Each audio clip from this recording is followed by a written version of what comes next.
তোমাদের সকলের একটা কমন কোশ্চেন, ম্যাম কোন টাইমে পড়লে পড়াটা ভালোভাবে রেডি হবে, ভালো মুখস্থ হবে, বেশিক্ষণ ব্রেনে থাকবে? দেখো ওইভাবে তো বলা যায় না, বাট কোন টাইম অবধি তোমাদের বয়সী ছেলে মেয়েদের বডির এনার্জি সব থেকে হাই থাকে আমি সেটা বলি।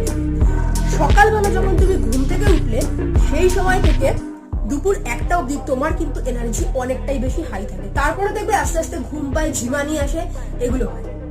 এবং আবার সন্ধ্যের দিকে মোটামুটি 7:30 থেকে 12:30 এই সময় তোমার যে এনার্জি পুরোপুরি হাই।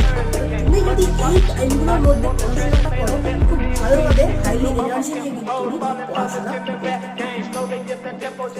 আগের দিন রাতে ঠিক করে রাখো সকালবেলা ঘুম থেকে ওঠার পর কোন সাবজেক্ট পড়বে। মেনলি সকালে ঘুম থেকে ওঠার পর 3 ঘন্টা খুব ভালোভাবে তোমার পড়া মুখস্থ হবে।